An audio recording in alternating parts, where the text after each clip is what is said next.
dalam topik tentang masalah fikih. Sepertinya hari ini hari yang kedua saya mengajarkan buku ini di sini. Dulu pernah kita baca kitab ini tentang kitab Ibnu Rushd, Bidayatul Mujtahid fi Nihayatul Muqtasid. Tapi karena sudah lama sekali seingat saya kita ulang lagi biar refresh kembali. Jadi hari ini kita coba kaji tentang masalah kitab wudu, kitab tentang wudu. Cuma seperti kebiasaan senang kalau ada papan tulis. Bisa kita coba. Ya. Pak Guru biasa seperti itu, maunya papan tulis saja. Sambilan kita tunggu papan tulis, bagaimana kalau saya juga memohon kepada jamaah untuk kalau bisa kita ambil Quran itu sambil kita baca ayat, nanti ada Quran di sana supaya Quran itu juga terbaca. Banyak itu Quran siapa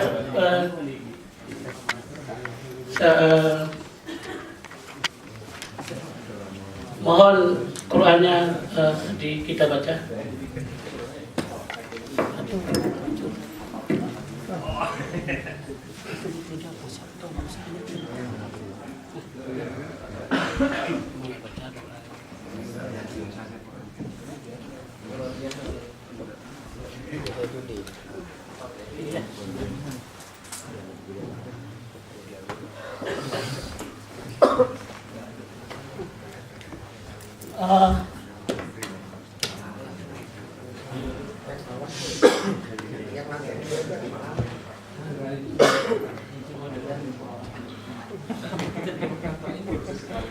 Ya, yang penting mari kita buka ayat Quran surat Al-Maidah ayat 6.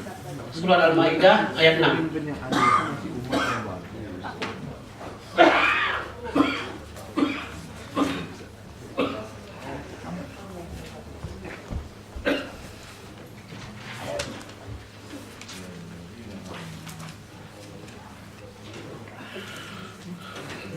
Sudah ya, ayat 6 ya. Al-Maidah ayat 6.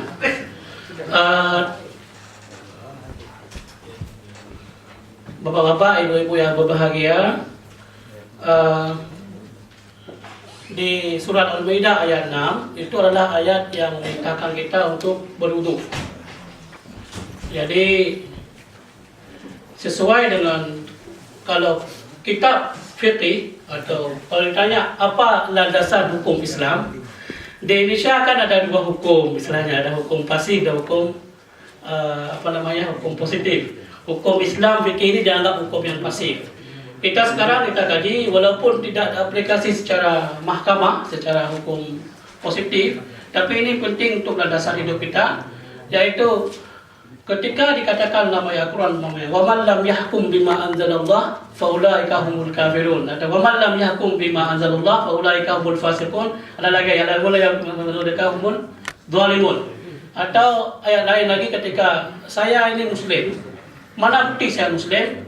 Bukti saya muslim adalah saya taat pada Al-Quran dan hadis. Mana bukti Al-Quran dan hadis? Kita taat pada perintah Al-Quran dan perintah yang ada dalam hadis.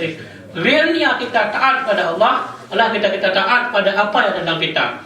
Hari ini kita coba pahami bagaimana perintah Allah tentang bagaimana melaksanakan wudu. Jadi landasan wajib wudu untuk kita umat Islam sebenarnya ada 4. Yang pertama Quran, hadis, terus ijma, qiyas, dan juga itu yang keempat qiyas. Jadi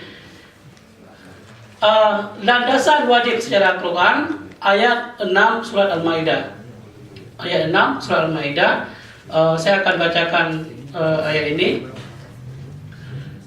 Nanti kita suruh ulang satu atau dua orang. Bismillahirrahmanirrahim. Ya ayyuhalladzina amanu idza qumtum ila sholati faghsilu wujuhakum wa aydiyakum ilal marafiq wamsahu bi ru'usikum wa arjulakum ilal ka'bayn. Ada, silakan dibaca terjemahannya. Wahai orang-orang yang beriman, berfirman, apabila kamu hendak melaksanakan sholat, maka basuhlah wajahmu dan tanganmu sampai ke siku, dan sapulah kepalamu dan kedua kakimu sampai kedua mata kaki. Jika kamu junub, maka mandilah. Dan jika kamu sakit atau dalam perjalanan atau kembali dari tempat buang air atau menyentuh perempuan, maka jika kamu tidak memperoleh air, maka bertayamumlah dengan debu yang baik. Usaplah wajahmu dan tanganmu dengan debu itu. Allah tidak ingin menyulitkan kamu, tetapi Dia hendak membersihkan kamu dan menyempurnakan nikmat-Nya bagimu agar kamu bersyukur. Terima kasih Pak. Jadi ini kira-kira artinya dalam Al-Quran tentang wajib berwudu dan bersuci ada 2 ayat saja. Ayat ini surat Al-Maidah, satu lagi surat An-Nisa ayat 43. Nanti minggu depan kalau kali depan kita kaji tentang tayamum, kita baca dua-dua. Sekarang kita perlu coba kaji per kata-kata dari ayat ini karena begini. Ketika kita diperintahkan untuk taat beragama, ayat Quran mengatakan umpamanya atii'ullah wa atii'ur rasul wa ulil amri minkum. Kemudian ayat lain fas'alu ahla dzikri in kuntum la ta'lamun. Jadi dalam mengkaji keilmuan Islam, yang pertama kita harus atii'ullah, kita harus mulai dari Al-Quran. Jadi coba kita baca Al-Quran lalu kita pahami. Oh, kita tidak paham Al-Quran ini. Kan? Maka lompat kedua, wa atii'ur rasul. Kita cari penjelasan dari hadis-hadis bagaimana memahami ayat itu. Ya kan? Itu kan perintah Quran kan? Pertama, atii'ullah. Kedua, wa atii'ur rasul. Setelah kita baca Quran, karena kita taat pada Allah bukan berarti kita tidak merokok sudah taat pada Allah.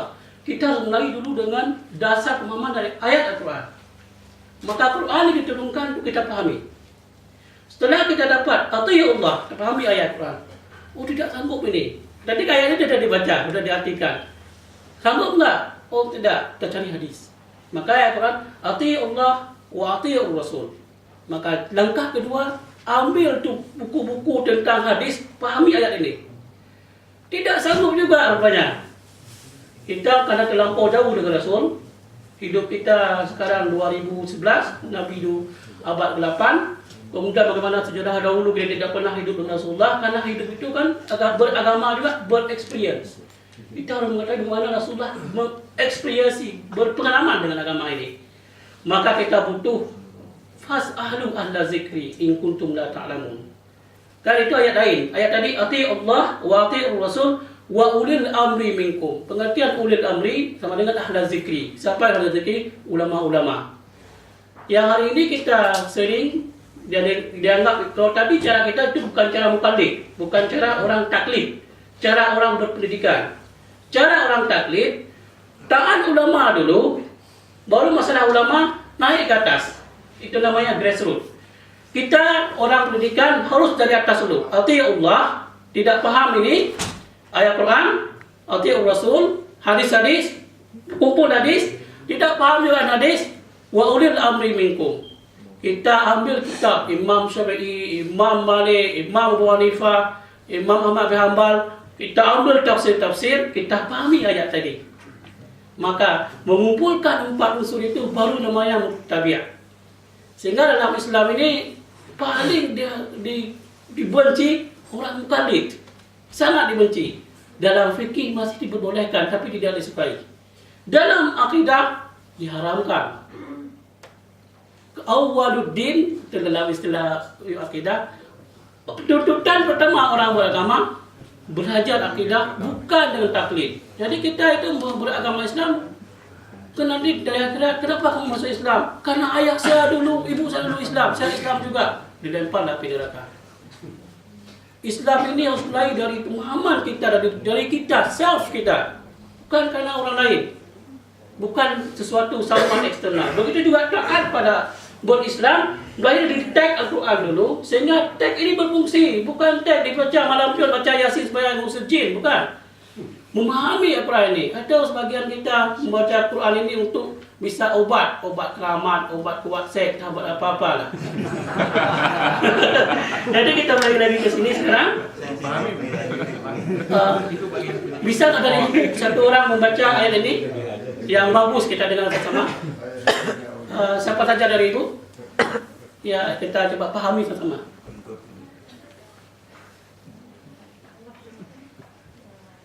Baca ayat itu.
Terima kasih Ibu. Sekarang kita coba lihat di ayat ini kira-kira ayat-ayat kunci tentang perintah berwudu. Saya coba artikan secara bahasa saya letter leg. Ini kan kita sudah belajar bahasa Arab di sini, jadi coba kita kaji tentang kunci-kunci katanya. Saya akan artikan dulu secara harfiah. Ya ayyuhalladzina amanu, wahai orang yang beriman, idza kuntum, jika kamu hendak ila shalah, untuk melakukan salat, faghsilu wujuhakum. Faghsilu wujuhakum. Faghsilu itu artinya apa? Ghasala yaghsilu. Kalau bahasa Arab apa artinya ghasala yaghsilu? Mandi ya, basuh ya.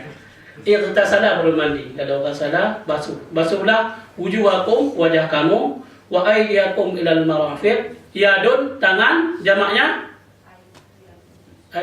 aidi. Jamak pada tangan. Sebenarnya kalau dua tangan kan yadaya ya. Tapi ini aidiakum, tangan-tangan kamu.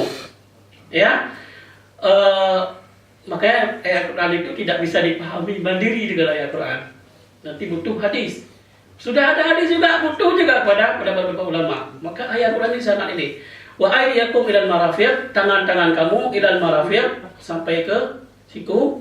Wamsahu, apa beda masaha dengan ghasala? Masaha itu masaha yamsihu, imsah hapuslah, wamsahu dan hapuslah. Jadi apa arti itu usap ya? Wamsahu bi ru'usikum. Coba kalau saya baca begini. Ya ayyuhalladzina amanu idza qumtum ila sholati faghsilu wujuhakum wa aydiyakum ilal marafiq wamsahu bi ru'usikum wa arjulikum ilal ka'bain. Betul enggak? Bisa enggak dibaca wa arjulikum? Wamsahu bi itu ba itu apa namanya kalau dalam bahasa Arab? Huruf jar ya. Dia sifatnya mengkasrahkan kan? Berarti biru usikum, jadi si dia. Kita atafkan ke kaki. Wa arjulikum, bisa nggak?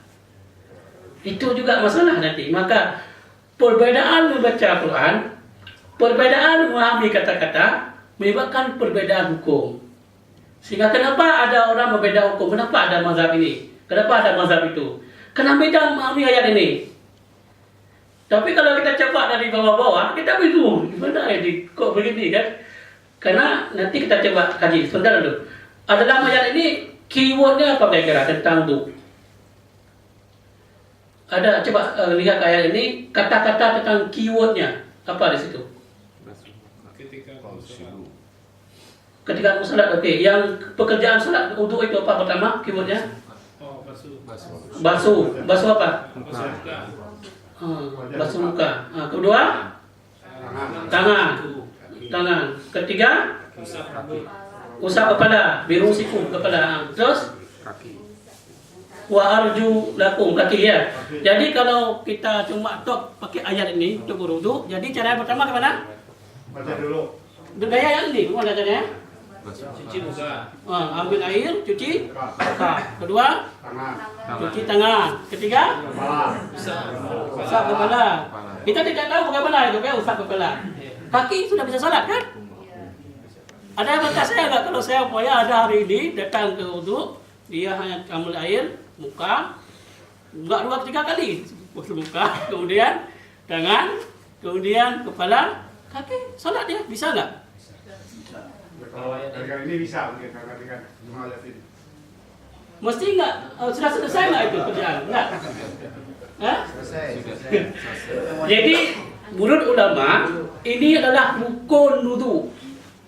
Dalam fikih itu selalu ada rukun, ada syarat, ada sunat. Bisa membedakan nggak? Ada bisa bantu saya apa perbedaan rukun, syarat, sunat?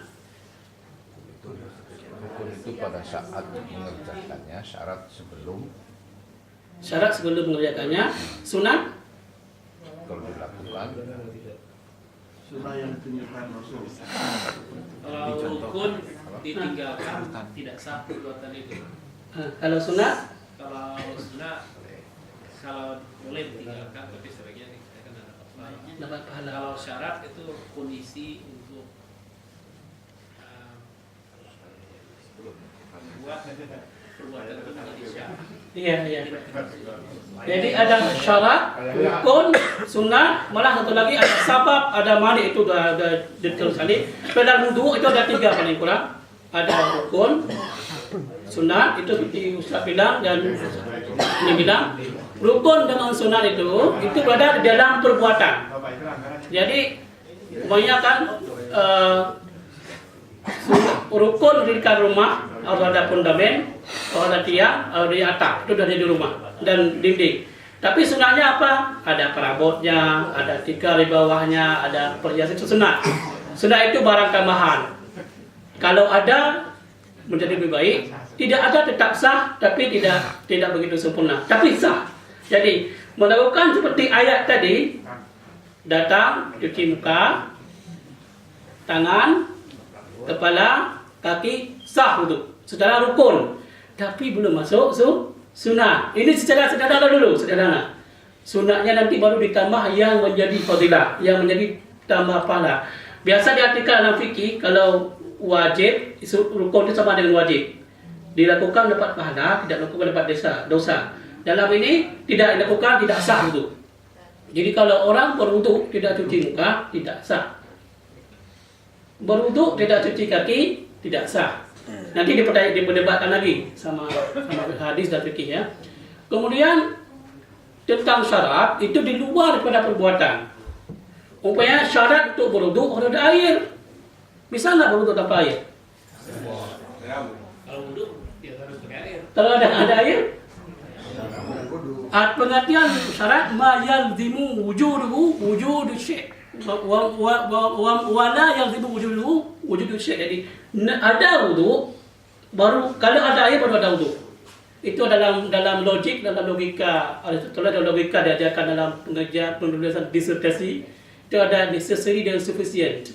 Necessary itu syarat, sufficient itu adalah rukun. Jadi mesti ada itu. Kalau orang mau menikah mesti ada mempelai, itu rukun. Kalau ada mempelai mana menikah? Ya kan? Itu rukun. Ya kan? Tapi kalau syarat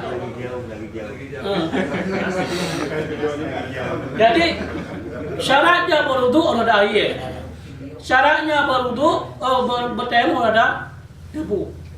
Syaratnya naik mobil udah ada mobil. Sedangkan bukan naik mobil itu lain lagi. Sudah mengerti kan? Sekarang kita ulangi lagi. Dalam ayat ini perintah berwudu dalam Quran pertama kalimat, dua kalimat kata kerja fagsilu. Yang kedua, perintah kedua apa ayatnya? Wamsahu. Bisa nggak dibedakan apa perbedaan fagsilu dengan wamsahu? Ini kunci sekali. Kalau fagsilu apa bedanya? Ini makanya ulama mengertikan, memahami ini menyebabkan perbedaan kata-kata ghasala. Sekarang kita untuk memahami kalimat ghasala, kemana kita rujuk? Bisa nggak kita rujuk? Kalau saya orang Aceh, rujuk ke ustaz-ustaz Aceh yang lama-lama, kan nggak bisa kan? Ini kemana kita rujuk? Ghasala bahasa apa? Bahasa Arab. Makanya seorang mujtahid, seorang yang menjadi ahli dalam fikih harus ahli dalam bahasa Arab. Itu mesti ahli. Kedua, ahli bahasa Arab itu tidak sebatas ahli dalam buku-buku kontemporer. Harus ahli juga dengan bahasa Arab waktu diturunkan ayat ini atau waktu diturunkan Al-Quran. Bahasanya apa? Bahasa Arab waktu masa Rasulullah SAW. Karena bahasa kan berubah waktu, berubah kondisi situasi. Maka inti bahasa Arab pada bahasa turun Al-Quran adalah syair-syair jahili. Maka sebagian ahli tafsir yang bagus adalah orang-orang yang mampu memahami syair jahili. Jadi kalimat ghasala kalau dikembalikan pada akal bahasa Rasulullah dan famsahu itu, kalau ghasala itu air, kalau itu mengalir airnya itu ghasala. Kalau famsahu tidak mengalir, air disapu tidak mengalir kan? Itu bedanya kan? Jadi kalau kita lihat kita ulang lagi ayat ini, ya ayyuhalladzina amanu faghsilu wujuhakum wa aydiyakum. Jadi kepala wajah dan tangan harus mengalir airnya kan? Itu kan ayat ini kan? Karena kalimat pakai ghasala. Betul enggak? Ada berapa yang lain? Terus kalau kata yang kedua tentang famsahu, apa yang kedua? Famsahu apa sambungannya? Famsahu bi ru'usikum Wa arjulikum ya. Tulakum. Jadi sebagian ulama besar yang lain juga mengadakan wa arjulikum. Ada yang mengadakan wa arjulakum. Kalau wa arjulakum, jadi kalimat arju ini tidak kembali pada famsahu, kembali pada faghsilu. Jadi konsekuensinya wajah, tangan, kaki harus mengalir airnya. Karena ada berita famsahu hanya bi ru'usikum, yang hanya disapu kepala. Ini kalau kemana dikembalikan? Kalau dibaca, kalau Anda baca famsahu bi ru'usikum wa aydiyakum wa arjulikum, bukan wa arjulakum. Kalau wa arjulikum berarti kaki tidak dibasuh, tidak dibasuh, tapi disapu dengan air. Dia ambil air, sapu saja. Ini konsekuensi pada kalimat bi itu, kemana atafnya. Dan ini kuat nih, Abu Hanifah dengan Syafi'i dan Imam Malik berdebat tentang ini, perbedaan baca. Sudah ini kita jelaskan ada sedikit bagaimana beda. Jadi beda pertama dalam hal membaca membuatkan beda cara berwudu. Jadi kalau orang-orang saya di Maroko dahulu, orang Maroko dia berwudu tidak mencuci air kaki. Kalau kita akan mencuci air kaki sehingga kadang-kadang bikin kotor tempat wudu kan. Kalau mereka semua air lalu ini sapu saja. Kalau hanya pakai kaos kaki disapu kaos kaki saja. Kalimat famsahu itu juga diperdebatkan, apakah famsahu mesti kena kulit? Bahkan kalau famsahu kepala, kalau saya pakai serban yang saya tidak lepas, apakah cuma cukup serban saja, tidak perlu rambut? Diperdebatkan. Berbeda pendapat, berbeda mazhab. Jadi bagaimana Al-Quran ini memfasilitasi perbedaan pendapat? Padahal logika kita, karena ini kan tiap hari dilakukan. Rasulullah sahabat tiap hari melakukan ini. Ya kan? Karena 5 kali salat wajib kan? Kenapa dia berbeda pendapat? Logika kepercayaan. Kenapa mesti ada perbedaan pendapat dalam wudu sampai 17 mazhab? 17 mazhab beda pendapat. Kenapa begitu? Padahal Rasulullah tiap hari berwudu. Pertama, perbezaan jauh antara sahabat-sahabat. Imam Syafi'i itu kita ketahui ulama fikih dengan Rasulullah. Dan perbedaan dahulu kan nggak beda dari kita. Sekarang ada foto kita, ada kamera, ada ini semua disimpan. Dulu tidak kita simpan. Jadi tergantung betapa banyak hadis. Nah, Rasulullah para imam yang paling awal dulu Imam Malik dengan Imam Abu Hanifah. Abu Hanifah tinggal di Basrah, Baghdad. Sedangkan Imam Malik tinggal di Madinah. Jarak antara Madinah, jarak antara Rasulullah kan menetap di Madinah dengan Basrah dengan Irak kan jauh. Sehingga data hadis-hadis yang Rasulullah ucapkan pada masa itu sampai ke Abu Hanifah itu terbatas. Sehingga Abu Hanifah banyak berijtihad tidak menggunakan hadis. Pertama karena jaraknya hadis tidak banyak sampai ke beliau. Kedua, alasan kedua, pada waktu itu Islam di puncak kejayaan dan orang sudah banyak menggunakan hadis untuk kepentingan dunia. Maksudnya jual corong, ayo boleh nak corong ni. Corong ni lah segala obat pada segala penyakit. Rasulullah SAW bersabda, kullu bazanjin dawa'u min kulli da'. Padahal itu enggak dia buat hadis, namanya hadis baru. Jadi hadis itu sudah diubah untuk kepentingan bisnis, untuk kepentingan politik. Pokoknya Syiah paling bagus, atau ini paling bagus. Rasulullah SAW bersabda. Semua kembali pada Rasulullah, padahal Rasulullah tidak bersabda. Akhirnya Imam Abu Hanifah ketat dia. Saya baru terima hadis. Saya ini dipahami dulu ayat yang tadi kita faham. Lalu saya baru terima hadis kalau hadis itu jelas tawatir. Faham nggak apa pengertian hadis tawatur? Hadis tawatir. Jika ada hadis sahih, itu ada hadis sahih itu dibagi ada tawatir, ada ahad. Hadis tawatir itu hadis yang diriwayatkan oleh banyak riwayat. Pokoknya Rasulullah bersabda ada 5 orang yang mengatakan saya hadis itu sama namanya hadis tawatir. Lebih pada 3 hadis tawatur. Tapi kalau di bawah pada 3, 1 orang saja, Abu Hurairah saja mengatakan tidak hadis tawatir, tapi hadis ahad tapi sahih. Tidak diterima oleh Abu Hanifah demi menjaga makanya Abu Hanifah dalam hal ini dia menganggap ini tidak membasuh tapi menyapu. Bedanya tadi famsahu bukan faksilu. Sekarang yang kedua, perbedaan yang kedua, kalimat faksilu wujuhakum wa aydiyakum. Cucilah wujuhakum, wajah kamu, wa aydiyakum, tangan kamu, ilal marafiq, sampai ke siku. Kalimat ilah itu apa artinya? Bahasa Arab apa? Ilah ke ya? Tapi dalam bahasa Arab, kembali pada bahasa Arab, pada Rasulullah, pada masa syair jahili itu semua, ilah itu diartikan pada 3 makna. Yang pertama, kalau dikatakan sampai, pertanyaannya dipertanyakan apakah sampai itu masuk siku atau tidak? Yang mengatakan tidak masuk siku, maka berwudu dari tangan hanya tak ke sini, tidak perlu sampai masuk siku. Ada mengatakan ilah itu masuk siku, ghayah. Kalau kalimat ilah saja, itu kalau masuk pada ghayah, maka wudu itu dari tangan sampai semua masuk, sampai lewat siku. Jadi ada 2 pendapat karena mengatakan kalimat ilah. Kemudian kalimat wujuh, apa pengertian wajah dalam bahasa Arab? Apakah wajah masuk semua ini, semua wajah saya, atau yang tumbuh ini apa namanya ini? Antara ini dengan ini telinga masuk wajah tidak? Jambang ini, bukan? Jenggot. Yang ini, kita ada putih ini antara ini ke sini. Apakah ini wajah tidak? Yang mengatakan ini bukan wajah, maka ini dia perlu dicuci untuk berwudu. Yang mengatakan ini wajah perlu dicuci. Kemudian ru'us. Kalimat ru'us itu cuma dia di kalimat ru'us ada bi kan? Bi ru'usikum. Kalau lihat baca bi. Bi ru'usikum. Ya. Kenapa ada bi itu? Apa makna bi? Diperdebatkan ulama.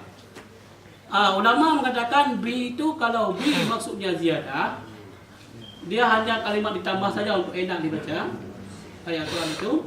Maka bi itu artinya kita cuci seluruh kepala berwudu. kita ambil air, bayangkan kalau musim dingin, berwuduk harus cuci seluruh kepala. Kan ru'usikum, dan seluruh kepala. Kepala itu mana masuk? Yang menurut pendapat jumhur, tempat tumbuh rambut. Berarti berwuduk itu harus dicuci seluruh tempat tumbuh rambut. Famsahu, diusap ya, diusap. Seluruh tempat tumbuh rambut. Lalu ulama lain, kayak Imam Syafi'i dan beberapa ulama lain memahami kalimat itu dengan kata-kata tab'id. Bi itu bukan bi ziyadah, tapi bi tab'id. Tab'id itu sebagian. Sehingga mereka berpendapat mencuci sebagian kepala. Karena kalimat bi itu di tab'id, sebagian. Jadi tidak semua kepala, sebagian kepala. Lalu dipertanyakan oleh yang mengadakan ini kan Imam Syafi'i dan lain-lain yang mendapat tabi'iyah sebagian.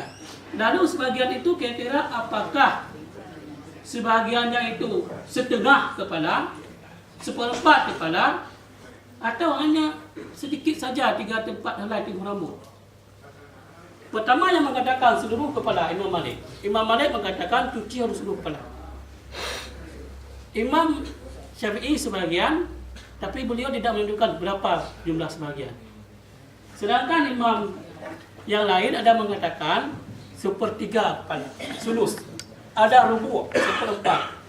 Jadi di sini bagaimana variasinya memahami ayat Quran, tapi tidak dipersalahkan. Selama dasar kita ayat Quran dalam memahami agama ini, terjadi perbedaan pendapat dalam memahami ayat itu, ayat Quran, tidak disalahkan, tapi diterima sebagai rahmat. Maka ada ayat Quran, al-ikhtilaf ulama rahmah. Perbedaan pendapat ulama menjadi rahmat bagi kita. Maka dalam kita mengamalkan cara wudhu juga, perbedaan ini menjadi rahmat bagi kita. Sekarang kita akan coba kaji, kita ulang lagi. Rukun wudhu pertama mencuci wajah, famsahu wujuhakum. Kedua, tangan. Ketiga, kepala. Terakhir, kaki. Tangan, aidiyakum, juga berdebat apa pengertian tangan dalam bahasa Arab. Ulama mengatakan tangan hanya ini saja. Ketika ayat Quran yang ketika katakan as-sariqu was-sariqatu faqta'u aydiyahuma. Faqta'u aydiyahum kalau salah. As-sariqu pencuri, was-sariqatu pencuri perempuan, maka potonglah tangan mereka. Aydiyahum. Apa pengertian tangan di situ? Dengan ayat di sini, famsahu faghsilu, apa ini ayat sini? Faghsilu wujuhakum wa aydiyakum. Kan sama ini aidi juga. As-sariqu was-sariqatu faqta'u aydiyahum. Pengertian tangan dalam hukum dalam Islam pencuri harus potong tangan kan? Di situ diartikan tangan hanya dari jari ini sampai ini. Aidi ini. Pergelangan. Dalam aidiyakum di sini dalam fikih dalam wudu ada 3 pengertian tangan. Pertama dari sini ke sini. Kedua dari sini ke sini. Kan? Yang terakhir dari sini masuk ke sini semua. Itu semua pengertian diterima. Maka orang berwudu nanti kalau dia kalau pergi ke haji Saudi, ada orang wudu hanya cuci ini saja, dia enggak cuci tangan. Sudah sah. Ada perbedaan bahasa, juga kan perbedaan pemahaman ayat Quran, juga perbedaan memahami. Kayak bahasa Indonesia juga kan beda juga dipahami sama kita orang Indonesia dalam beberapa kata-kata. Begini juga dalam hal ini. Jadi beginilah cara memahami ayat. Jadi tangan tadi sudah berbeda pendapat, wa aydiyakum, kemudian bi pada kalimat wa arjulikum itu kalau dibaca arjulikum berarti kaki bukan di faksilu fi famsahu. Tapi kalau dibaca wa arjulakum dia harus dibasuh dengan air. Itu konsepsi perbedaan pada ayat tentang rukun. Maka ulama menjadi masalah. Lalu apakah ada rukun lain selain 4 tadi dalam wudu? Maka ditambah dengan logika. Rukun yang tidak ada pada ayat ini, tapi rukun berasal daripada logika. Apa rukun lain? Ditambah pada yang pertama harus ada niat. Kan wudu tadi pertama cuci tangan, cuci muka, tangan, kepala dan kaki. Ditambah rukun lagi yang pertama, yang sebelum itu harus ada niat. ulama berbeda pendapat apakah wudu itu harus berada niat atau tidak. Bagi orang yang mengatakan apakah wudu ini ibadah maknawiyah, apakah ini sudah habis waktu ya? 2 menit lagi Pak Jo boleh? Bagi yang mengatakan apakah wudu ini dalam fikih ibadah bagi dua, ada ibadah mahdah, ada ibadah ghairul mahdah. Ibadah mahdah itu ibadat yang kita tidak faham apa makna dan apa tujuan dalam ibadah tersebut. Contoh umpamanya, kita bangun pagi-pagi salat subuh 2 rakaat. Apa tujuan? Manfaatnya secara bisnis, secara ekonomi, secara politik apa manfaatnya? Yang real. Atau keluar kentut kita wudu. Apa makna realnya? Itu disebut ibadah mahdah. Itu dalam fikih disebut itu adalah hak Allah dan untuk kepentingan kita di akhirat. Itu hak prioritas Allah. Jika itu adalah hak prioritas Allah atau ibadah mahdah, maka niatnya wajib. Tetapi sebaliknya, kalau ibadah umpamanya kita lihat orang sakit, kita jenguk dia karena dia sakit. Itu ibadah. Atau kita cari duit, bekerja, itu ibadah juga. Kita lihat ada duri di jalan. Kalau lewat mobil akan bocor, atau lewat Honda atau kaki akan bocor kaki juga. Dan pindah durinya. Semua itu ibadah. Atau belajar, saya sekolah PhD di sini, itu juga ibadah. Tapi ibadah ini ada makna langsung dalam dunia ini. Ada akibat langsung. Bagi kita lah hidup di dunia ini. Cari duit, menikah, ada manfaat langsung kan? Kita bisa punya anak menikah, bisa macam-macam lah menikah. Ya kan? Itu juga ibadah. Nah, ibadah seperti ini, itu namanya ibadah ghairul mahdah. Kita bisa langsung memahami maknanya secara jelas. Maka bagi ulama, ibadah yang kita tidak pahami langsung maknanya, kecuali hanya Allah yang tahu dan tujuannya untuk akhirat, maka niatnya wajib. Tapi ibadah yang kita tahu makna langsung, seperti menikah tadi, membuang diri di jalan, pergi sekolah PhD, kerja untuk dapat duit, bayar $12 1 jam, itu ibadah yang ada makna langsung, tidak perlu niat. Tidak perlu saya kerja hari niat tu. Saya pergi kerja dapat $15 1 jam. Tidak perlu niat itu. Tidak wajib. Tapi dapat pahala juga. Maka dalam wudu ini dipertanyakan apakah wudu ini maknanya langsung dipahami dalam hidup dunia ini untuk kebersihan, atau dia tidak dipahami tujuannya untuk akhirat. Bagi yang mengatakan maknanya langsung di dunia ini kebersihan, maka wajib niat. Bagi yang mengatakan tidak wajib niat. Yang mengatakan tidak wajib niat, yang mengatakan maknanya jelas ini tidak wajib niat. Imam Syafi'i mengatakan wajib niat. Karena wudu ini pada beberapa hal tidak jelas. Ada ulama lain mengatakan tengah-tengah itu. Karena ada maksud kebersihan, juga ada maksud yang tidak kita ketahui maknanya. Maka dalam hal ini beda beberapa ulama. Saya tidak ada waktu jelaskan secara detail. Nah, yang sunat-sunat nanti minggu depan kita coba bahas bagaimana kenapa mesti harus cuci tangan dulu. Tadi berarti kita sudah ada rukun wudu yang mengatakan dipahami langsung makna hukumnya adalah wajib niat. Berarti niat, cuci muka, rukunnya, kemudian cuci tangan, cuci kepala dan cuci kaki. Itu yang mengatakan kalau yang tadi ditambah lagi rukun logika juga tertib. Tertib itu harus cuci tangan, harus mulai wajah dulu, tidak boleh kaki dulu. Itu namanya rukun logika juga. Jadi ada 6 rukun berwudu. Pertama apa?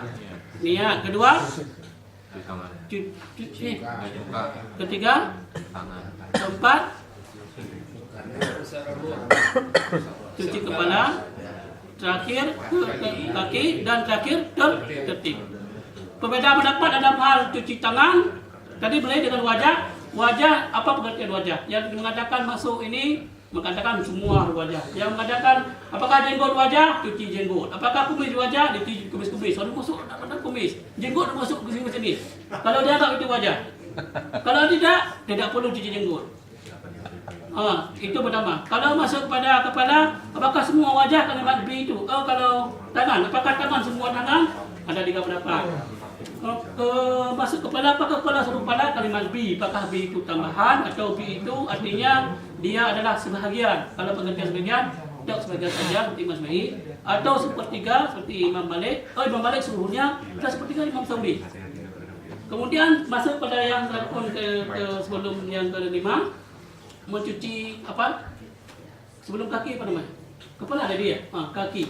Apakah kaki itu dicuci atau dibasuh? Kalimat B tadi, kalau dibaca wa arjulikum, berarti dia dibasuh seperti Imam Malik.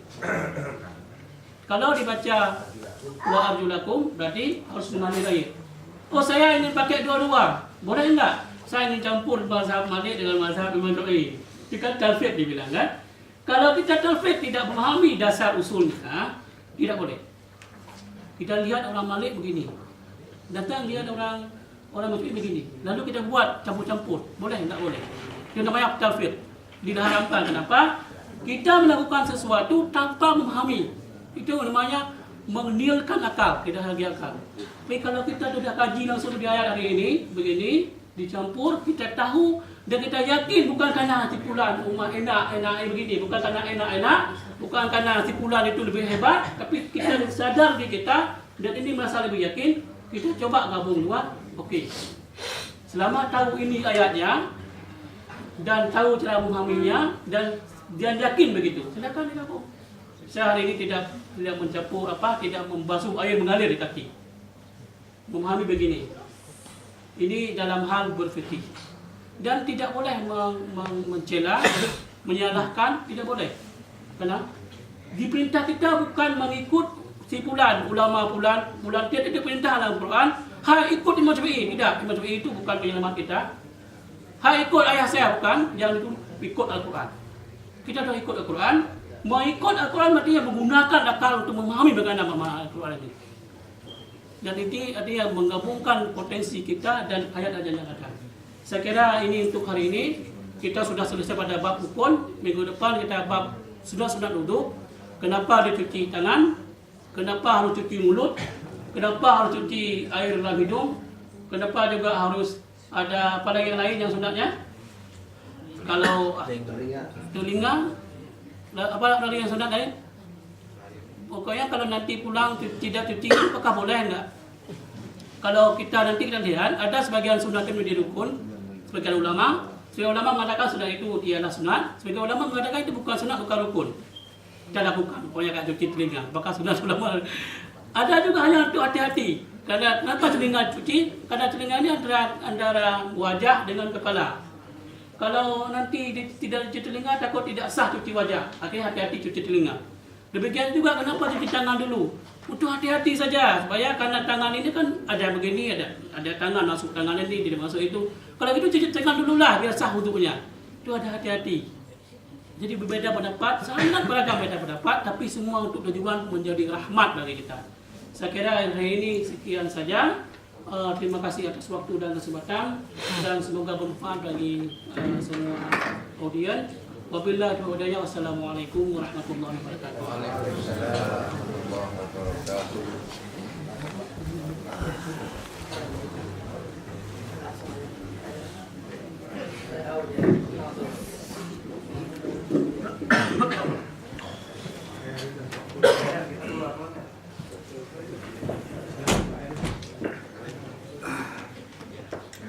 Assalamualaikum warahmatullahi wabarakatuh. Waalaikumsalam.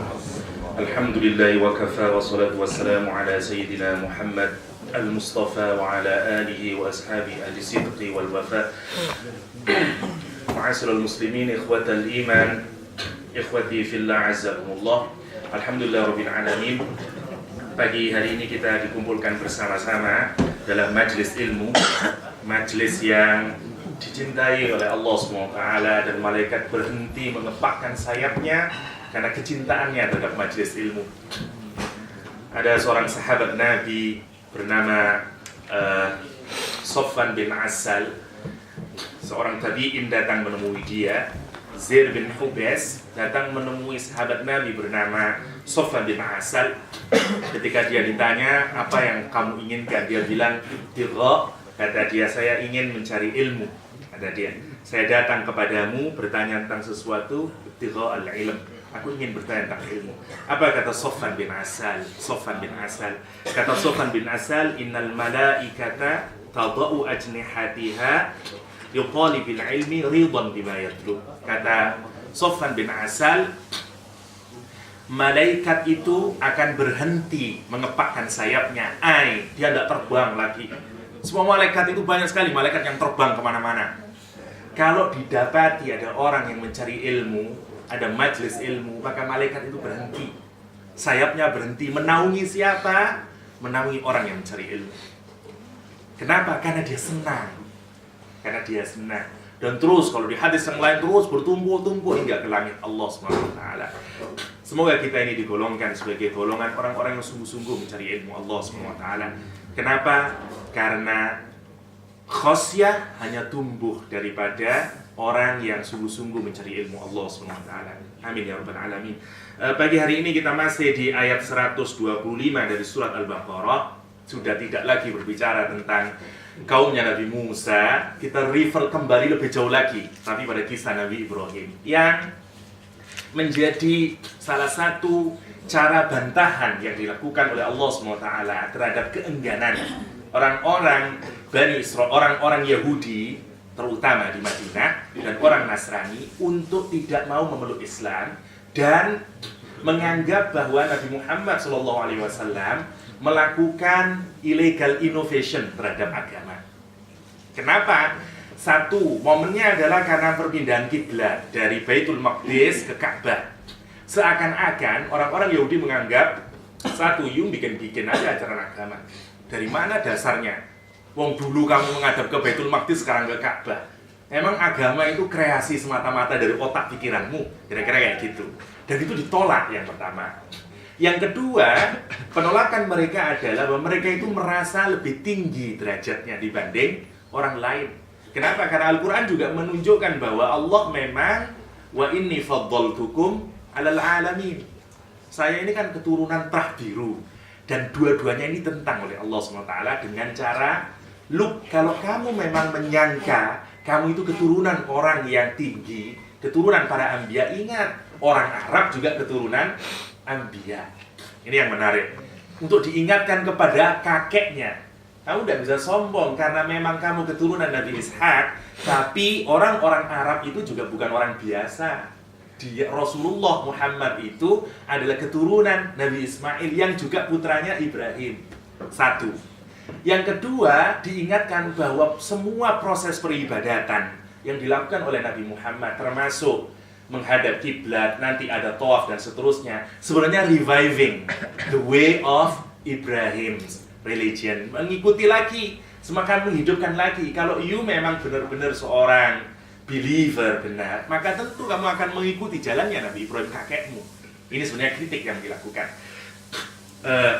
Di ayat 125 ini bercerita lagi, mengulangi lagi tentang bahwa seperti jawaban secara historis yang dilakukan oleh Al-Quran, bahwa pengalian kiblat itu dari Masjidil Aqsa ke Masjidil Haram ke Ka'bah di sana itu punya validity gitu, punya cuma religious validity yang menunjukkan bahwa memang ini tidak dibikin-bikin. Bahkan secara kosmologi Islam nanti kita bisa tunjukkan bahwa Ka'bah ini sejak dari dulu, bahkan para mufassir berbeda pendapat, ada yang menyatakan malaikat itu yang membangun, bukan lagi Nabi Ibrahim alaihissalam. Nanti kita lihat pendapat siapa yang paling kuat. Meskipun Ibnu Katsir menyatakan semua hadis itu gharib, semua hadisnya asing, tidak sampai pada derajat yang sahih. Tetapi nanti Syekh Mutawalli Sya'rawi menarik sekali menggunakan kajian tafsir Al-Quran bil Quran untuk menunjukkan bahwa Ka'bah, Baitullah di sana itu adalah memang malaikat yang membuat, bukan Nabi Adam or Nabi Ibrahim. Nanti kita masuk ke sana. Kita baca ayat 125. Wa idh ja'alnal baita mathabatan lin-nasi wa amna wattakhidhu min maqami Ibrahim musalla. Sampai di sini dulu kita lihat. Wa idh akhadna, dan ingatlah kata Allah SWT ketika kami menjadikan al-bait Mathabatan. Kata bait di sini merujuk kepada tidak hanya Ka'bah tapi surrounding Ka'bah juga. Dari semuanya yang sekarang dikenal dengan kata-kata haram atau haram ya. Kalau kita naik cari taksi atau cari kereta, cari kendaraan, kalau bukan haram ke sana ke Ka'bah maksudnya. Tapi haram sebenarnya semua tanah yang di situ ada Ka'bah dan surrounding Ka'bah itu namanya haram. Dan bait merujuk ke situ. Tidak hanya ke Ka'bahnya saja. Yang pertama. Yang kedua, Allah itu menjadikan Ka'bah dengan menjadi mathabatan. Mathabatan dari kata thaba.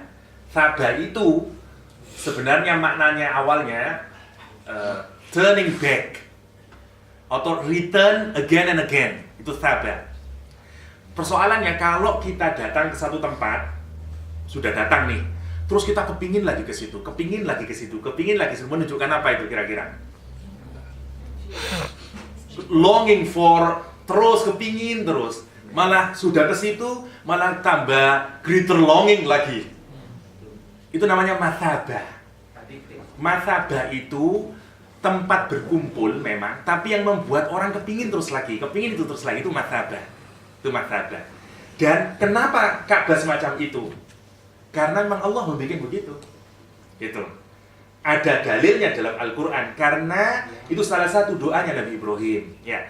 Yang Al-Quran menyatakan waj'al af'idatan apa itu? Tahwi ilaihim. Bagaimana Ustaz Fadil? Faj'al af'idatan minan nas. Tahwi ilaihim. Dan kata Allah dijadikan afidatan. Afidatan itu fuad, hatinya orang itu loh. Bukan jasadnya orang. Dijadikan apa? Tahwi ilaihim. Terus kepingin kembali terus, kepingin ke situ terus. Karena memang dijadikan begitu oleh Allah SWT. Karena itu tidak ada tempat yang membuat orang kepingin datang lagi melebihi Masjidil Haram, melebihi tanah haram, melebihi Ka'bah. Kalau ada orang yang kesana dan gue lagi, harus ditanyakan itu hatinya itu. Pasti tidak benar itu hatinya. Karena orang yang normal, kalau dia believer, pasti hatinya punya attachment ke sana. Karena itu susah membendung orang untuk tidak haji lagi itu. Karena memang senang, itu persoalannya. Karena memang itu disebut mathabatan. Lah, Baitul Haram itu disebut oleh Al-Quran, ingatlah ketika dijadikan itu sebagai mathabah. Yang pertama, wa amna, place of peace, ya, tempat yang aman.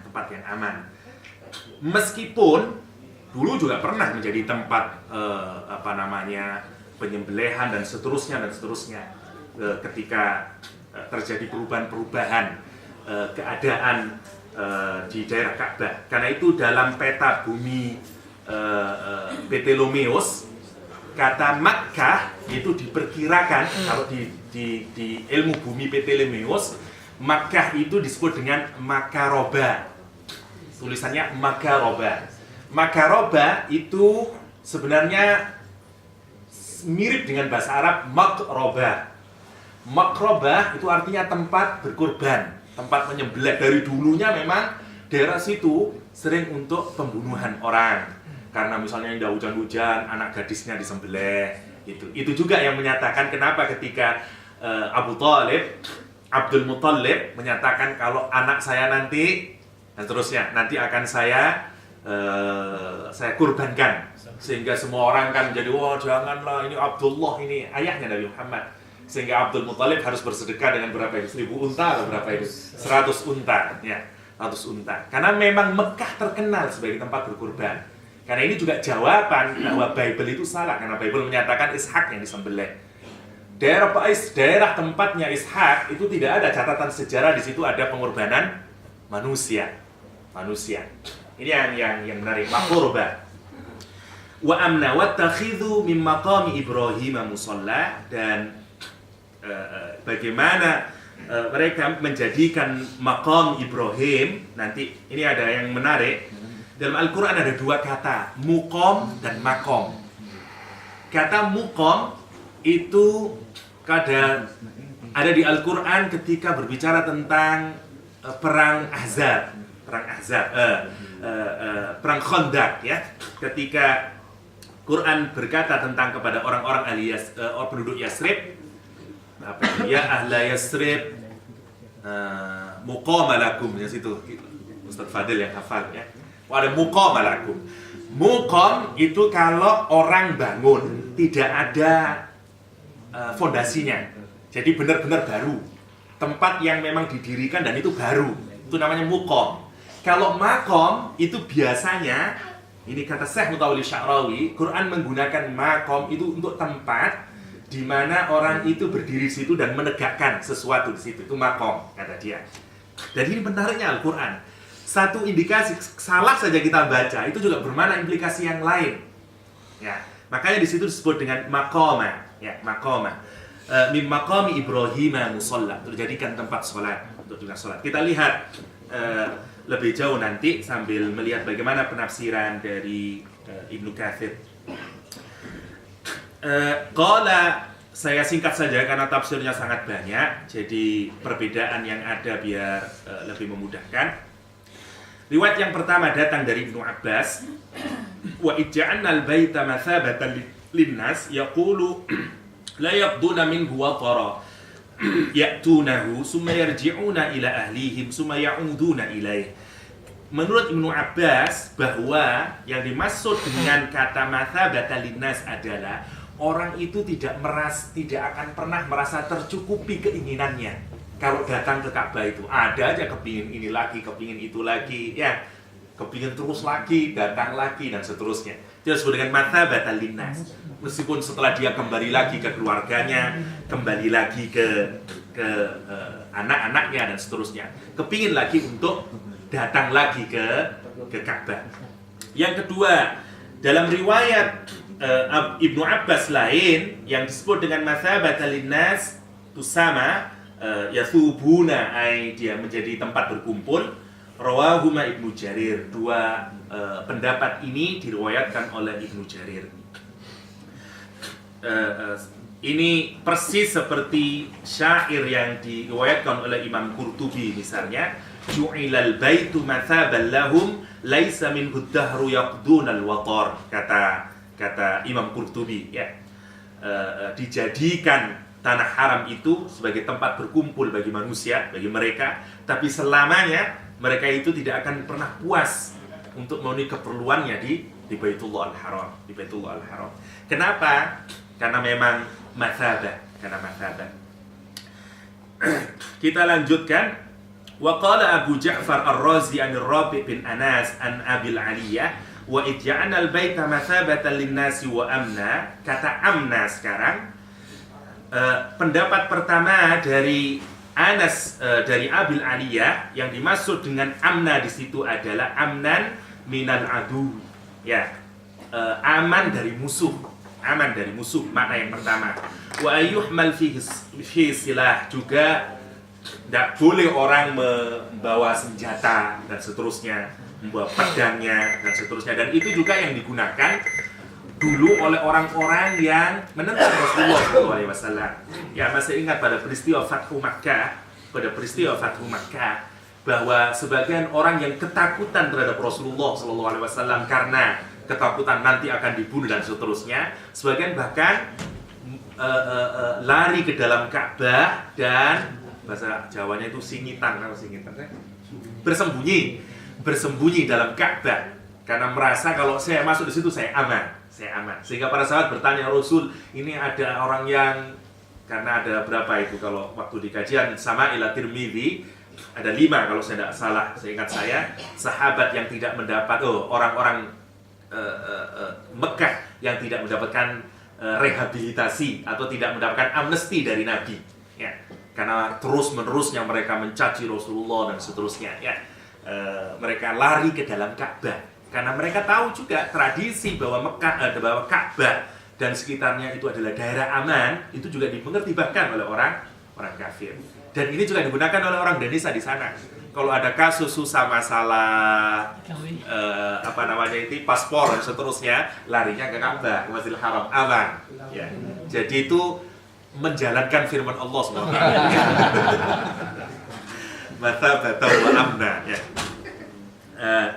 Itu yang kedua. Waqad kanu fil jahiliyah yutakhattafun nas min haulihim. Padahal dulu pada zaman jahiliyah orang itu berperang, saling mencuri, saling begal membegal ya. Di zaman jahiliyah dulu kayak begitu di sekitar mereka, wahum aminuna, tapi kemudian itu menjadi tempat yang aman. Mereka sekarang aman di situ semuanya ya. Waruwiya an Mujahid wa Atha wa Suddi wa Qatadah wa Rabi' bin Anas qalu man dakhalahu kana amina. Siapa yang masuk dia merasa aman, dia merasa aman. Wa madmunu ma fassara biha ula imma hadhil ayat ya. Kandungan dari apa yang ditafsirkan oleh para imam ini terhadap ayat ini, innallaha ta'ala yadhkuru syarful bait. Sesungguhnya Allah SWT ingin menjelaskan keutamaan, keagungan daripada Baitullah. Wa ma ja'alahu mausufan bi syar'an wa qadran, dan Allah juga menjadikan Baitullah itu disifati baik secara syarak atau secara hukum, dia menjadi tempat untuk itu. Min qauli mathabatan linnas, dia dijadikan sebagai tempat berkumpul, orang jadi senang untuk kembali terus menerus ke sana. Ai ja'alahu mahalan tashtaqu ilail arwah ya. Dijadikan semua jiwa-jiwa itu rindu untuk ke Ka'bah itu. Waltaqdimin huwa tara, dan tidak ada satupun orang bisa memenuhi keinginannya di sana, kepingin lagi dan seterusnya. Walau taraddada ilaihi kulla'am, meskipun dia kembali ke sana tiap tahunnya terus saja kepingin aja ya. Istijabah minallahi ta'ala li du'ai khalilihi Ibrahim alaihi salam. Ini semuanya karena diijabahnya doanya Nabi Ibrahim alaihi salam fi qaulihi faj'al af'idatan minan nas tahwi ilaihim, seperti yang tadi saya jelaskan. Ila an qala rabbana wa taqabbal du'a. Ibu surat Ibrahim ayat 37 sampai 40. Wa qala Abdurrahman bin Zaid bin Aslam kana ar-rajul, kita singkat saja ini terlalu lama. Wattakhidhu min maqami Ibrahim musalla. Belum nanti kita masuk ke sejarah dari Ka'bah, karena itu yang paling penting dari ayat ini. Fungsi yang selanjutnya adalah bahwa maqam Ibrahim itu disuruh dijadikan tempat sholat. Ada perbedaan di kalangan para mufassir tentang apa yang disebut dengan maqam Ibrahim. Yang pertama, dari riwayat Ibnu Abbas menyatakan seluruh Masjidil Haram. Saya singkat sajalah biar tidak terlalu lama. Jadi yang dimaksud dengan maqam dari riwayat Ibnu Abbas adalah seluruh Masjidil Haram. Dalam riwayat Ibnu Jurayj yang dimaksud adalah semua ibadah haji. Itu yang dimaksud maqam Ibrahim. Jadi mulai tawafnya, sa'inya dan seterusnya, itu semuanya lingkup dari yang disebut dengan maqam. Tetapi dari riwayat Imam Sufyan Ats-Tsauri yang dimaksud dengan maqam adalah sebuah batu yang dijadikan oleh Allah sebagai rahmat ya, sebagai rahmat. Karena ada riwayat misalnya di situ disebutkan bahwa yang dimaksud dengan maqam adalah qala al-hajar maqam Ibrahim Nabiullah. Yang disebut dengan maqam itu adalah batunya Nabi Ibrahim alaihissalam. Ada cerita mistis memang yang hadisnya tidak kuat yang menyatakan bahwa batu itu semacam elevator dulu. Bisa dia naik, bisa dia turun, mengikuti keinginannya Nabi Ibrahim. Tapi dalam riwayat yang lain disebutkan enggak. Jadi kalau Nabi Ibrahim itu merasa kurang tinggi, maka ada batunya dan di situ kakinya letakkan.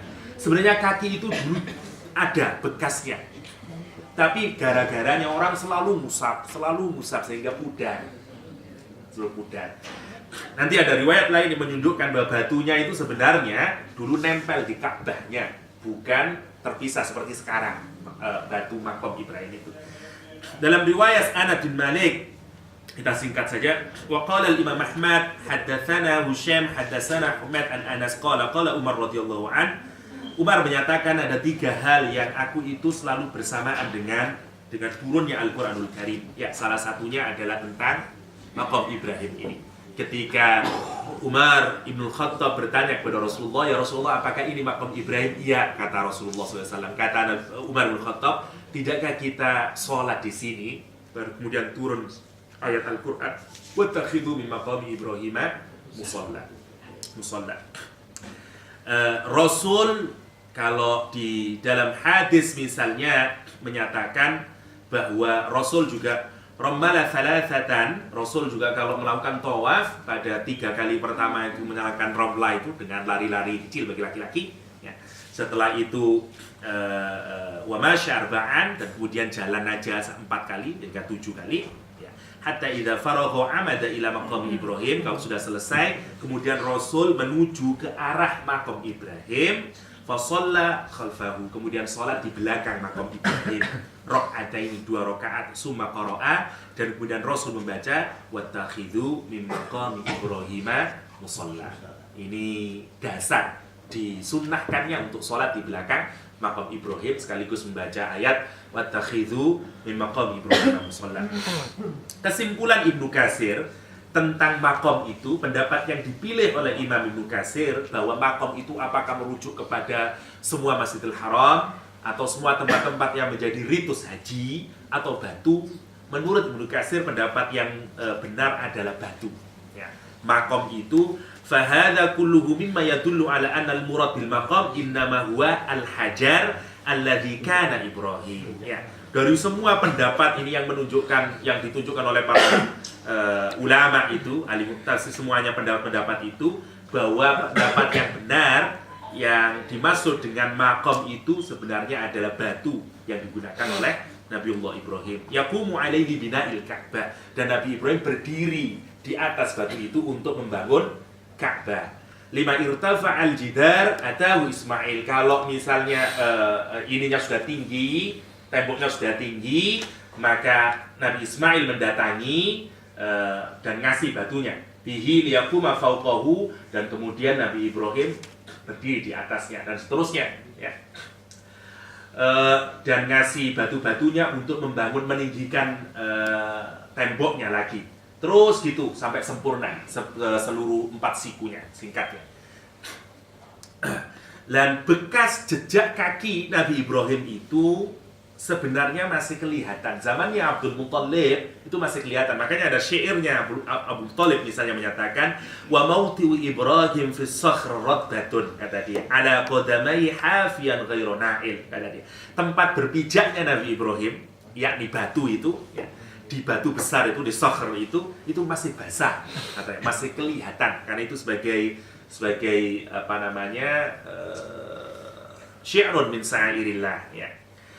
Ia berdiri di atasnya hafiyan ghairu na'il ya, pada kedua telapak kakinya ya, tanpa pakai na'il, pakai sandal. Itu Nabi Ibrahim. Dalam riwayat Aisyah radhiyallahu anha misalnya disebutkan bahwa batu makom Ibrahim itu dulu nempel di dekat Hajar Aswad. Jadi perbedaan para ulama, apakah memang yang memindahkan adalah Umar bin Khattab, tapi pemindahan itu prosesnya bagaimana beda-beda, ada yang karena dulu ada tofan lah dan seterusnya, tapi yang melakukan pemindahan itu adalah Umar bin Khattab, dan para sahabat mensetujui mendiamkannya, artinya tidak jadi masalah itu ya. Seperti halnya hadis riwayat dari Aisyah radhiyallahu anha, al-maqam kana fi zamani Rasulillah sallallahu alaihi wasallam wa zamani Abi Bakrin multasiqan bil bait. Sesungguhnya batu Ibrahim itu pada zamannya Rasulullah dan pada zamannya Abu Bakar As-Siddiq itu nempel di bait, di Ka'bah itu sendiri. Summa akharahu Umar bin Khattab, kemudian Umar bin Khattab yang menjauhkannya radhiyallahu anhu. Wa hadza isnadun sahihun ma'a ma taqaddam, dan isnadnya ini sahih ya. Wa ahidna ila Ibrahim wa Ismail ya.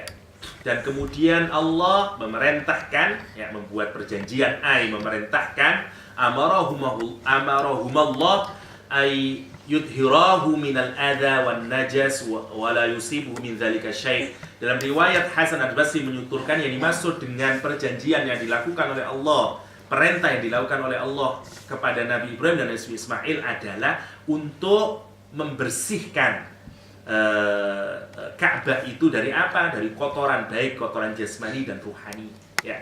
Kotoran syirik dibersihkan, semua kotoran-kotoran didirikan dan seterusnya. Nabi Ibrahim itu tinggal di Syria kalau sekarang dulu Ya, dulu yang mindahnya dari Syria ketika menempatkan istrinya dan anaknya itu ke Bakkah, dari Syria ke Mekah, dan kemudian kembali lagi ke Syria. Dan begitu perintah untuk membangun Ka'bah, itu Nabi Ismail sudah mulai dewasa, mulai beranjak remaja. Karena di dalam hadis Bukhari diriwayatkan itu Nabi Ismail ketika ditemui oleh Nabi Ibrahim untuk diajak membangun Ka'bah, renovate Ka'bah atau rekonstruk Ka'bah, itu sedang bermain atau membuat panah di usia remaja, dan itu diajak bahwa saya mendapatkan perintah oleh Allah SWT, bahkan ditunjukkan site-nya dan seterusnya, karena yang menemukan site-nya itu Nabi Ibrahim alaihissalam. Ya. Karena dulu sudah hancur, itu hanya ada. Kalau katanya Syekh Mutawalli Sya'rawi itu menarik, karena Al-Quran menggunakan kata wa idh yarfa'u Ibrahim al-qawa'ida. Kata yarfa' itu bangunan, kata Syekh Mutawalli Sya'rawi selalu ada panjang, lebar, tinggi, karena kubus kan. Ya. Kata yarfa' itu merujuk pada irtifa, yakni tinggi saja. Jadi bangunannya yang ada itu sudah ada panjang sama lebarnya. Artinya udah ada kotakannya, ada fondamennya. Sehingga yang dilakukan oleh Nabi Ibrahim hanya irtifa saja, meninggikan, irtifa'ul jidar itu saja. Itu yang disebut dengan kenapa Al-Quran menggunakan wa idh yarfa'u Ibrahim al-qawa'ida minal baiti wa Ismail gitu. Itu yang dimaksud. Dalam riwayat Sa'id bin Jubair dan Mujahid, yang dimaksud dengan antahira baiti lit-ta'ifin wal 'akifin itu dari minal authan, dari berhala-berhala dan seterusnya. Itu singkatnya ya. Jadi yang dimaksud membersihkan Ka'bah itu bermakna membersihkan baik secara fisik dan secara ruhaniyah, sehingga tidak boleh lagi orang berbuat syirik di sana dan seterusnya. Untuk siapa itu disediakan usaha purifying Ka'bah itu? Satu, lit-ta'ifin. Kata ta'ifin, semua sepakat, ta'ifin fatwa bil bait ma'rufun. Jadi maksud dengan ta'ifin ini ada berbeda pendapat. Yang pertama, tawaf itu difahami adalah, ta'ifin itu adalah orang yang datang dari jauh. Ya. Sementara akifin difahami orang yang datang dari dekat atau mukimin di situ. Itu Pak pemahaman yang pertama. Yang kedua, ta'ifin adalah orang yang tawaf. Akifin adalah orang yang i'tikaf. Ada Ibnu Katsir menuturkan di sini ada orang yang tidur di masjid. Kemudian di dalam kamu ini tidak boleh ini, tidak ada ini dasarnya ini gini-gini dan seterusnya. Kemudian dilaporkan kepada Umar bin Khattab dan diperbolehkan. Ya. Kenapa? Karena dulu Umar waktu kecil juga tidur di masjid dulu. Waktu kecil, ya. Saya juga dulu. Nah, itu perbedaannya. Sehingga akifin kemudian lebih banyak ditafsiri sebagai orang yang melakukan i'tikaf. Ini masih semua secara kebahasaan. Ya, kita lihat sekarang sejarahnya Ka'bah yang terjadi perbedaan di kalangan para ahli tafsir. Ya. Siapa yang mendirikan Ka'bah dan seterusnya. Waruka'i sujud masih belum. Waruka'i sujud dan pembersihan Ka'bah itu juga ditujukan agar orang bisa melakukan ibadah bagi orang yang bertawaf atau orang yang beriktikaf dalam masjid atau orang yang melakukan sholat. Waruka' orang-orang yang ruku dan orang-orang yang sujud. Itu singkatnya. Kita masuk ke sejarah Ka'bah. Kata Imam Ibnu Katsir, waqad ikhtalafan nas, sesungguhnya manusia itu berbeda-beda fi awwali man bana al-Ka'bah, terhadap siapa sebenarnya yang pertama kali membangun Ka'bah. Faqila, sebagian menyatakan al-malaika qabla Adam. Yang pertama adalah malaikat sebelum Nabi Adam. Ini pendapat yang pertama. Wa ruwiya hadan Abi Ja'far al-Baqir Muhammad bin Ali bin Husain dzakarahu al-Qurtubi wa haka lafduhu. Ini sebagaimana yang diriwayatkan oleh Imam Qurtubi, ya, Imam Qurtubi. Yang kedua, tapi kata Ibnu Katsir wa fihi gharabatun. Tapi ini gharib, aneh, asing katanya Ibnu Katsir. Wa qila Adam. Pendapat yang kedua adalah Nabi Adam alaihissalam.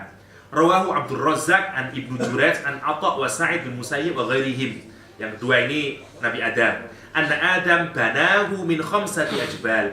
Nabi Adam itu membangunnya dari 5 gunung katanya. 1 min Hira, dari gunung Hira. Yang kedua, wa Tur Sina, dari Tur Sina, jadi mungkin diambilin dari tanah-tanahnya sana. Wazitan atau dari gunung Zaitan, saya nggak tahu di mana ini Zait. Wajabal Lubnan di gunung Libanon sana. Ya. Wal Judi dan gunung Judi. Wa hadza gharibun aidan. Kata Ibnu Katsir ini juga gharib. Wa ruya nahwahu an Ibni Abbas wa Ka'bil Ahbar wa Qatadah. Demikian juga Ibnu Abbas, Ka'bul Ahbar, Qatadah meriwayatkan hal yang sama. Wa an Wahab bin Munabbih anna awwala man banahu Shish. Kalau dalam riwayat Wahab bin Munabbih yang pertama kali membangun adalah Nabi Shish. Lagi-lagi perbedaan pendapat. Wa ghalibu may yadhkuru hadza, kata Ibnu Katsir, umumnya orang yang menuturkan hal ini innama ya'khudhu min kutubi ahlil kitab. Ibnu Katsir, semua orang yang bicara ini sebenarnya dia mengambil riwayat dari people of the book, kata dia, dari orang-orang Nasrani dan orang-orang Yahudi, dari kitab-kitab Taurat dan Injil, kata dia gitu. Wa hiya mimma la yasduq wa la yakdzib wa la ya'tamad 'alaiha bi mujarradiha. Kata Ibnu Katsir, ini pendapat ini tidak benar, tidak bisa dibenarkan juga, tidak bisa dibohong, tidak bisa ditolak juga, kayak itu, tidak bisa dibenarkan seluruhnya, tidak bisa ditolak seluruhnya, dan tidak bisa dijadikan sandaran dengan hanya mendasarkan ini. Wa amma idza shahha hadits, tapi kalau datang hadis yang sahih fi dzalika, dalam masalah ini, fa 'ala ar-ra'si wal 'ain, maka itu yang harus kita terima, kata Ibnu Katsir. Sehingga tidak ada jawaban. Tapi yang menarik, Syekh Mutawalli Sya'rawi punya pijakan yang menarik dengan menggunakan melihat ayat-ayat Al-Quran. Ya, yang pertama, kata Syekh Mutawalli Sya'rawi bahwa ada ayat Al-Quran yang menarik. Yang pertama, Al-Quran menyatakan, clue yang pertama, karena Al-Quran menggunakan kata irtifa tadi itu, wa idh yarfa'u Ibrahimul qawa'ida minal baiti wa Ismail. Ya. Dan ingatlah ketika Nabi Ibrahim meninggikan. Sehingga yang pertama, apa yang dilakukan Ibrahim adalah cuman meninggikan, sehingga fondamennya sudah ada. Dan ini didukung oleh berbagai hadis. Ya. Indikasi ini menunjukkan bahwa Nabi Ibrahim bukan membangun, tapi hanya rekonstruk, yang pertama. Yang kedua, ayat Al-Quran yang menyatakan, inna awwala baitin wudi'a linnas alladzi di Bakkah, kata Al-Quran. Sesungguhnya rumah pertama yang diletakkan, yang dibangun, yang dibikin untuk manusia. Kalimatnya itu wudi'a linnas, menunjukkan siapa? Bahwa yang membangun ini bukan Nabi Ibrahim, karena nas itu adalah satu kelompok makhluk mulai dari Nabi Adam hatta yaumul qiyamah. Sehingga pasti yang membuat ini bukan, karena dia wudi alinnas, kata Syekh Mutawalli Sya'rawi. Sehingga indikasinya bahwa satu, Nabi Ibrahim cuma dikonstruk, yang kedua, dia bukan dibikin oleh manusia. Karena di situ ada wudi alinnas. Itu kata Syekh Mutawalli Sya'rawi. Sehingga kata Syekh Sya'rawi ini dia mengikuti pendapat yang pertama yang menyatakan bahwa Ka'bah itu diciptakan oleh malaikat. Kenapa? Karena memang Ka'bah itu ditujukan, kata Syekh Mutawalli Sya'rawi, ada hadzal bait liyatubun nas fih, karena ditujukan, dipersiapkan untuk siapa? Untuk manusia, agar menjadi tempat untuk bertaubat di sana, untuk menegakkan sholat di sana, ya, dan menyembah Tuhannya. Sehingga kata Syekh Mutawalli Sya'rawi ini ada hubungannya dengan turunnya Adam. Jadi ketika Nabi Adam itu berbuat kesalahan dan kemudian diturunkan di bumi, place untuk taubahnya itu ya di Ka'bah itu, kata dia. Sudah dipersiapkan dulu oleh malaikat, sudah diturunkan dulu. Itu yang dipilih oleh Syekh Mutawalli Sya'rawi. Dan ini sesuai dengan, kalau saya tidak keliru bacaan saya, kalau saya tidak keliru, insya Allah Ismail Rajib Faruqi juga memiliki pendapat yang sama, yang menyatakan di dalam kosmologi Islam sebenarnya Ka'bah itu miniatur dari ars Allah SWT.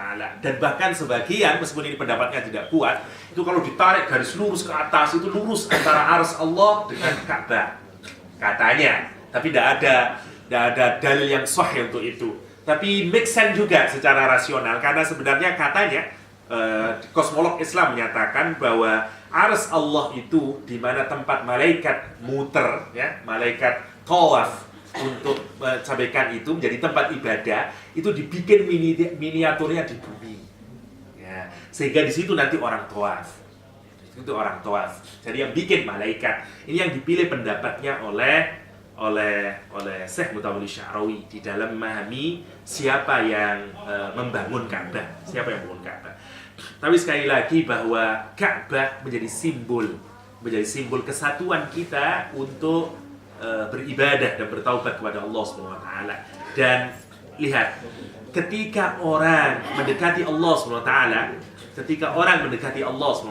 atau dia sedang masuk di dalam kesadaran ilahiyah, maka dunia itu tidak menjadi menarik.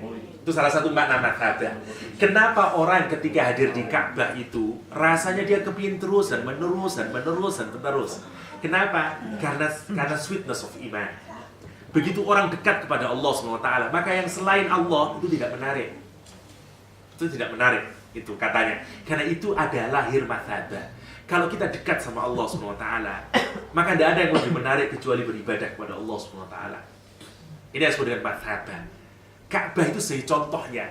Kenapa kita ini kalau di Ka'bah kok lupa semuanya rasanya itu? Kok ketika tawaf, kenapa orang itu merasa nikmat? Lupa semuanya. Dunia yang kita cintai ini kayak tidak ada harganya begitu kita tawaf. Begitu kita melihat Ka'bah, kayaknya tidak ada yang lebih indah daripada melihat itu, merasakan itu, dan seterusnya. Untuk menunjukkan bahwa ketika orang dekat kepada Allah SWT, maka disitulah dia mencicipi nikmat tertinggi dari apa yang bisa dirasakan di dunia ini, yaitu mencintai Allah SWT, dekat dengan Allah SWT, takarrub dengan Allah SWT. Kenapa? Karena bagi orang-orang seperti kita ini yang tidak percaya bahwa mendekati Allah SWT, ibadah kepada Allah SWT itu nikmat, itu kita masih belum merasakan, ya. Rasa-rasanya enggak, masih enakan dunia ini, ya. Masih enakan mobil mewah, istri cantik dan segala macamnya ini, semua dunia ini, ya. Tapi Al-Quran, Ka'bah ini menjadi contoh bagi kita semuanya, bahwa ketika kita mendekati Allah SWT ada kenikmatan itu yang disebut dengan mazhabah. Siapapun orangnya, bagaimana lagi kalau orang bisa menempatkan Allah itu jauh pertamanya. Karena itu ketika Rasul menjelaskan dalam hadis, orang itu tidak mendapatkan halawatul iman sampai apa? Sampai dia menjadikan Allah dan Rasulnya lebih dicintai dari siapapun saja. Itu kan hadisnya, ya. Tidak bisa mendapatkan halawatul iman sampai kita semacam itu. Nah, contohnya orang melakukan mencintai Allah dan Rasulnya lebih dari siapapun, yaitu orang haji. Karena dia tinggalkan semuanya itu. Makanya dia cicipi meskipun sedikit halawatul imannya. Itu bukti konkret dari bunyi hadis yang menyatakan kita ini la wajadu halawatul iman itu kalau mencintai Allah dan Rasulullah lebih dari siapapun. Kalau kita taat pada Allah lebih dari siapapun, dan seterusnya. Nah, contoh dramatisnya itu ada pada haji. Yang disebut Al-Quran sebagai mazhabah. Dan amna nanti pasti akan menjadi aman kalau sudah orang merasa dekat sama Allah SWT. Itu yang menunjukkan Ka'bah. Yang terakhir bahwa Ka'bah bukan segala-galanya, karena dia hanya menjadi simbol dari kesatuan kita untuk beribadah kepada Allah SWT. Dan bahkan hadis menyatakan sungguh bahwa satu orang yang beriman itu jauh lebih berharga di mata Allah daripada Ka'bah itu sendiri, ya. Ini juga mengingatkan kita bahwa tujuan dari Ka'bah itu sebenarnya hanya merupakan kesadaran kita untuk menyembah Allah yang satu itu, yang tidak ada di dalam Ka'bah itu, ya. Tapi dia hanya simbol saja untuk menggetarkan hati kita bahwa dia adalah bagian dari syiar Islam.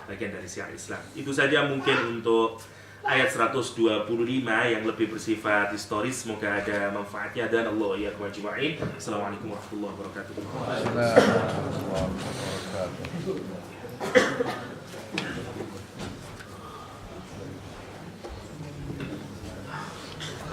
Terima kasih Ustaz Yahya dan Ustaz Saifuddin. Insyaallah pengajian kita pada hari ini sangat bermanfaat bagi kita. Pertama tadi Ustaz Saifuddin menjelaskan tentang wudhu. Ya, memang tidak habis-habisnya ya menjelaskan tentang wudhu ini dengan segala macam problemanya. berbagai macam cara berwudhu. Seperti kita lihat kalau di kampung saya hanya seperti ini, 2 helai rambut sudah cukup untuk membasuh kepala. Kemudian saya mengingatkan kita kepada Ka'bah, pada haji, dan insya Allah bagi rekan-rekan kita semua yang belum haji, ya seperti saya belum haji, insya Allah akan terus diberikan oleh Allah keinginan untuk naik haji. Semoga Pak Aiman segera mengikuti Pak yang lain-lainnya. Pak Jaka sudah 2 kali naik haji beliau, ketiga kalinya katanya. Dan tentang penjelasan tentang Ka'bah sangat menarik. Mungkin ada pertanyaan tentang wudhu, tentang Ka'bah, tentang haji, tentang sejarah Ka'bah dan segala macam. Kalau masih ada yang ingin ditanyakan. Easter break, insya Allah Masjid Westall sebagaimana yang sudah diumumkan baik melalui email group dan gambarnya terpampang di sana, bahwa insya Allah Masjid Westall akan mengadakan sekali lagi usaha untuk revival of our soul, ya, dengan mengadakan acara itikaf dan tholabul ilm di masjid ini mulai dari jam 10 pagi hingga insya Allah 10 pagi lagi esok harinya. Diawali dari jam 10 hingga zuhur kita mengadakan kajian fikih jenazah yang lebih bersifat praktek, sehingga paling tidak orang memahami kalau kita dealing dengan orang yang mulai akan meninggal, sakaratul maut, hingga masuk di kubur itu apa saja yang harus kita lakukan. Karena waktunya sangat 2 jam, mungkin sifatnya agak lebih cepat dan praktis, ya, praktis. Jadi kayak petunjuk praktis lah. Karena keinginan kita hanyalah mengcover semuanya, itu yang pertama. Mulai zuhur sampai asar, setelah lunch kita akan kajian berupa tema-tema tertentu dalam Islam yang nanti akan dibicarakan oleh Bang Jul, tapi dibikin dengan format game. Sekali lagi, game hanya menjadi wadah, bukan tujuan. Karena tujuannya adalah tersampainya pesan, bukan bermain game. Kalau bermain game itu anak-anak, ya. Kita tidak sedang bermain game, tapi menyampaikan pesan, menyampaikan materi Islam dalam bentuk game. Karena tahu habis makan, karena diajak mikir susah itu, sehingga harus dibikin sedikit menarik, entertaining dulu. Habis asar hingga maghrib akan ada kajian yang berkaitan dengan kisah-kisah dibagi 2. Yang pertama akan berkaitan dengan kisah-kisah tokoh-tokoh Islam di Indonesia, ya. Siapa itu Pak Nasir, siapa itu Kiai Ahmad Dahlan, siapa itu Hasan misalnya, atau siapa itu Hasyim Asy'ari, siapa itu Ikroman misalnya, yang temannya Pak Gayus misalnya, ya. Dan seterusnya. Terus yang kedua tentang beberapa, Anda tahu berapa nanti yang diambil oleh Ustadz Gugun, berkenaan dengan kisah sahabat mungkin atau tabi'in mungkin, dari Indonesia, satunya dari Timur Tengah, Pak. Ada usul kemarin yang ketiga sebenarnya dari Timur katanya, tapi kita tidak setujui. Jadi cukup 2 dari Indonesia atau Nusantara lebih tepatnya. Jadi ulama-ulama Nusantara, karena kita ini punya ulama-ulama besar yang apalagi yang dulu yang sebenarnya kita tidak pernah gali. Kita punya ahli hadis, ya, Syekh Yasin Al-Padani, ya, yang punya kitab hadis banyak, tapi kita tidak pernah mengkajinya, ya. Syekh Yasin Al-Padani punya kitab. Dia kasih judul 40 hadis yang saya dapat dari 40 guru. Nah, menarik, dan kita tidak pernah bahas itu, ya. Saya Yasin Al-Padani, ulama hadis Indonesia yang menjadi ulama besar di Saudi Arabia pada zamannya. Ada Imam Nawawi Al-Bantani misalnya, ya, macam-macam. Saya tidak tahu, nanti Ustadz Hendy Solihuddin yang akan bicarakan tokoh-tokoh Islam Nusantara, ya. Sehingga kita kenal bahwa Islam itu tidak hanya Timur Tengah gitu. Ada juga Jawanya, Bantennya, dan seterusnya. Acehnya, lupa Pak Jul. Terus habis maghrib hingga asar, kita akan latihan lagu untuk murotal Quran. Ya. Karena kita habis maghrib sampai isya. Maghrib sampai isya makan dulu, ya, lupa. makan dulu karena biar giat nanti. Jadi maghrib sampai isya makan dulu.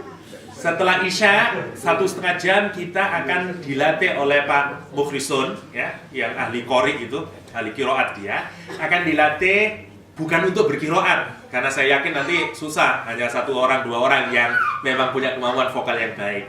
Kita cuma melatih murotal. Jadi mungkin nanti Pak Mukhlisun melatih 1-2 lagu contoh murotal yang akan bisa langsung dipraktekkan, itu tujuannya. Jadi latihan murotal. Setelah itu baru kajian Tazkiyatun Nufus yang berkenaan dengan hati yang disampaikan oleh saya dan belum tahu topiknya apa. Setelah itu sholat tahajud bersama dipimpin oleh Ustadz Fadil, tahajud bersama.